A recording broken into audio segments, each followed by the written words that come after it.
ओम शांति। आज है अव्यक्त महावाक्य 3 नवंबर 1992 के। मुरली का टाइटल है रूहानी रॉयल्टी संपन्न आत्माओं की निशानियाँ। सदा ब्रह्मा बाप को फॉलो करने वाली रॉयल आत्माओं प्रति अव्यक्त बाप दादा बोले, आज बाप दादा चारों ओर के अपने रूहानी रॉयल फैमिली को देख रहे हैं। सारे कल्प में सबसे रॉयल आप आत्माएं ही हो। वैसे हद के राज्य अधिकारी रॉयल फैमिली बहुत गाए हुए हैं, लेकिन रूहानी रॉयल फैमिली सिर्फ आप ही गाए हुए हो।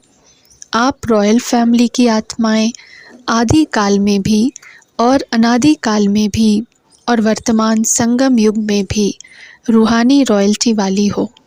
अनादि काल स्वीट होम में भी आप विशेष आत्माओं की रूहानियत की झलक चमक सर्व आत्माओं से श्रेष्ठ है। आत्माएं सभी चमकती हुई ज्योति स्वरूप हैं, फिर भी आपकी रूहानी रॉयल्टी की चमक अलौकिक है। जैसे साकारी दुनिया में आकाश बीच सितारे सब चमकते हुए दिखाई देते हैं, लेकिन कोई विशेष चमकने वाले सितारे स्वतः ही अपनी तरफ आकर्षित करते हैं। लाइट होते हुए भी उन्हों की लाइट विशेष चमकती हुई दिखाई देती है। ऐसे अनादिकाल परमधाम में भी आप रूहानी सितारों की चमक अर्थात रूहानी रॉयल्टी की झलक विशेष अनुभव होती है। इसी प्रकार आदिकाल सतयुग अर्थात स्वर्ग में आप आत्माएं विश्व राजन की रॉयल फैमिली के अधिकारी बनते हो। हर एक राजा की रॉयल फैमिली होती है, लेकिन आप आत्माओं की रॉयल फैमिली की रॉयल्टी व देव आत्माओं की रॉयल्टी सारे कल्प में और किसी रॉयल फैमिली की हो नहीं सकती। इतनी श्रेष्ठ रॉयल्टी चैतन्य स्वरूप में प्राप्त की है, जो आपके जड़ चित्रों की भी कितनी रॉयल्टी से पूजा होती है। सारे कल्प के अंदर रॉयल्टी की विधि प्रमाण और कोई भी धर्म पिता, धर्म आत्मा या महान आत्मा की ऐसे पूजा नहीं होती। तो सोचो, जब जड़ चित्रों में भी रॉयल्टी की पूजा है, तो चैतन्य में कितने रॉयल फैमिली के बनते हो। तो इतने रॉयल हो व बन रहे हो। अभी संगम पर भी रूहानी रॉयल्टी अर्थात फरिश्ता स्वरूप बनते हो। रूहानी बाप की रूहानी रॉयल फैमिली बनते हो। तो अनादिकाल, आदिकाल और संगम युगी काल तीनों काल में नंबर 1 रॉयल बनते हो। ये नशा रहता है कि हम तीनों काल में भी रूहानी रॉयल्टी वाली आत्माएं हैं। इस रूहानी रॉयल्टी का फाउंडेशन क्या है? संपूर्ण प्योरिटी। संपूर्ण प्योरिटी ही रॉयल्टी है। तो अपने से पूछो कि रूहानी रॉयल्टी की झलक आपके रूप से सबको अनुभव होती है? रूहानी रॉयल्टी की फलक हर चरित्र से अनुभव होती है। लौकिक दुनिया में भी अल्पकाल की रॉयल्टी न जानते हुए भी चेहरे से चलन से अनुभव होती है। तो रूहानी रॉयल्टी गुप्त नहीं रह सकती, वो भी दिखाई देती है। तो हर एक नॉलेज के दर्पण में अपने को देखो कि मेरे चेहरे पर चलन में रॉयल्टी दिखाई देती है व साधारण चेहरा साधारण चलन दिखाई देती है। जैसे सच्चा हीरा अपनी चमक से कहाँ भी छिप नहीं सकता, ऐसे रूहानी चमक वाले रूहानी रॉयल्टी वाले छिप नहीं सकते। कई बच्चे अपने को खुश करने के लिए सोचते हैं और कहते भी हैं कि हम गुप्त आत्माएं हैं, इसलिए हमको कोई पहचानता नहीं है। समय आने पर आपे ही मालूम पड़ जाएगा। गुप्त पुरुषार्थ बहुत अच्छी बात है, लेकिन गुप्त पुरुषार्थी की झलक और फलक व रूहानी रॉयल्टी की चमक औरों को अनुभव ज़रूर कराएगी। स्वयं को चाहे कितना भी गुप्त रखें, लेकिन उनके बोल, उनका संबंध संपर्क, रूहानी व्यवहार का प्रभाव उनको प्रत्यक्ष करता है, जिसको साधारण शब्दों में दुनिया वाले बोल और चाल कहते हैं। तो स्वयं स्वयं को प्रत्यक्ष नहीं करते, गुप्त रखते। यह निर्माणता की विशेषता है, लेकिन दूसरे उनके बोल चाल से अनुभव अवश्य करेंगे। दूसरे कहें कि यह गुप्त पुरुषार्थी है, अगर स्वयं को कहते हैं कि मैं गुप्त पुरुषार्थी हूँ, तो यह गुप्त रखा या प्रत्यक्ष किया। कह रहे हो गुप्त, लेकिन बोल रहे हो कि मैं गुप्त पुरुषार्थी हूँ, यह गुप्त हुआ। बहुत पत्र में भी लिखते हैं कि हम गुप्त पुरुषार्थियों को निमित्त बनी हुई दादियाँ नहीं जानती हैं। फिर यह भी लिखते हैं कि देख लेना आगे हम क्या करते, क्या होता है। तो यह गुप्त रहे या प्रत्यक्ष किया, गुप्त पुरुषार्थी अपने को गुप्त रखें, यह बहुत अच्छा। लेकिन वर्णन नहीं करो, दूसरा आपको बोले। जो अपने आप को ही कहें, उनको क्या कहा जाता है? किसी ने कहा मियाँ मिट्ठू, तो बाप दादा ने कहा तो मियाँ मिट्ठू बनना बहुत सहज है ना? तो क्या सुना? रूहानी रॉयल्टी। रॉयल आत्माएं सदा ही एक तो भरपूर संपन्न रहती हैं, और संपन्नता की निशानी वे सदा तृप्त आत्मा रहती हैं। तृप्त आत्मा हर परिस्थिति में हर आत्माओं के संबंध संपर्क में आते हुए, जानते हुए संतुष्ट रहती है। चाहे कोई कितना भी असंतुष्ट करने की परिस्थितियाँ उनके आगे लाए, लेकिन संपन्न तृप्त आत्मा असंतुष्ट करने वाले को भी संतुष्टता का गुण सहयोग के रूप में देगी। ऐसी आत्मा के प्रति रहमदिल बन शुभ भावना और शुभ कामना द्वारा उनको भी परिवर्तन करने का प्रयत्न करेंगे।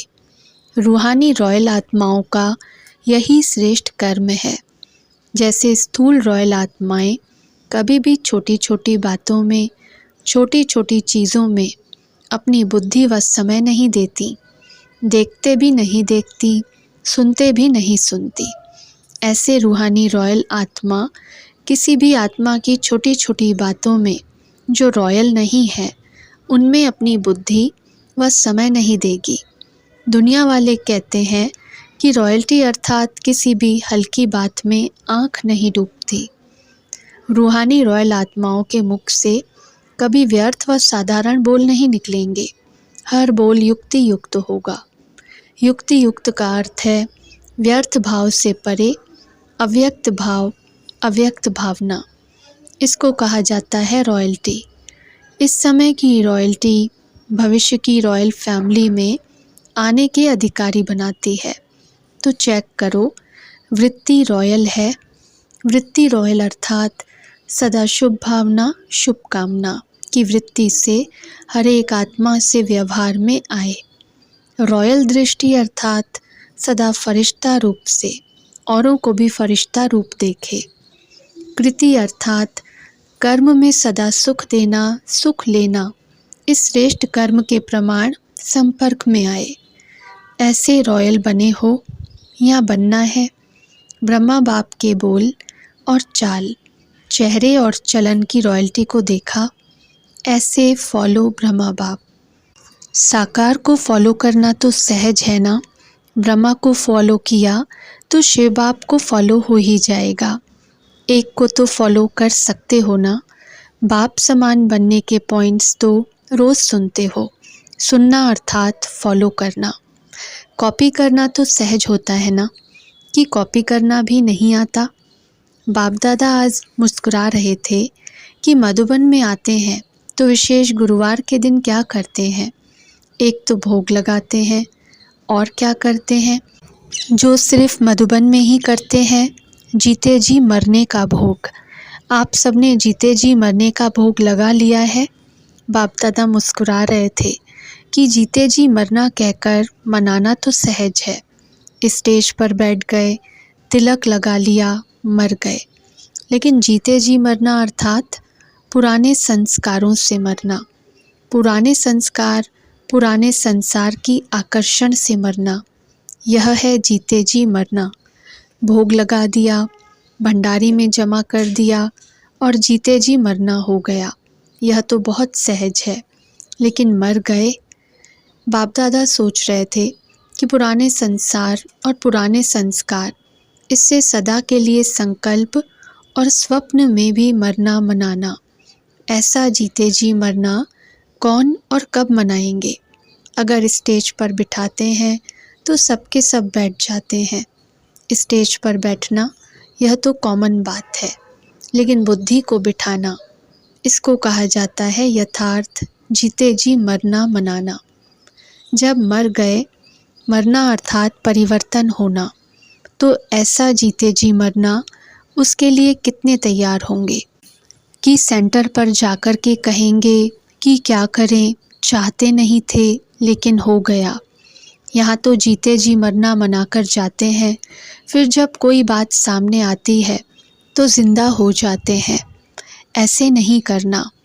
यादगार में भी दिखाते हैं कि रावण का एक सिर खत्म करते थे तो दूसरा आ जाता था। यहाँ भी एक बात पूरी होती तो दूसरी पैदा हो जाती।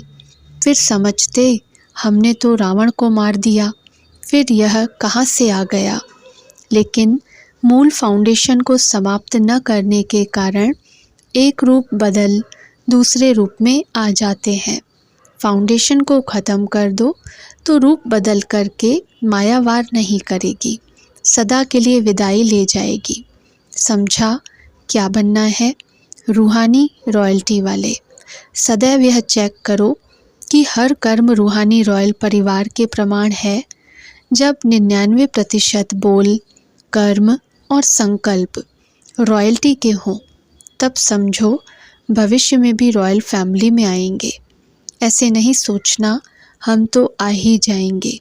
चलो संपन्न नहीं बने हैं तो 1% फ्री देते हैं, लेकिन 99% रॉयल्टी के संस्कार, बोल और संकल्प नेचुरल होने चाहिए। बार बार युद्ध नहीं करनी पड़े, नेचुरल संस्कार हो जाए। अच्छा, चारों ओर के रूहानी रॉयल्टी वाली रॉयल आत्माओं को, सदा प्योरिटी द्वारा रॉयल्टी अनुभव कराने वाली आत्माओं को, सदा फरिश्ता स्वरूप के संस्कार को प्रैक्टिकल में लाने वाली आत्माओं को, सदा ब्रह्मा बाप को फॉलो करने वाली आत्माओं को, सदा श्रेष्ठ ब्राह्मण संसार में ब्राह्मण संस्कार अनुभव करने वाली रूहानी रॉयल परिवार को बाप दादा का याद प्यार और नमस्ते। अच्छा, ओम शांति।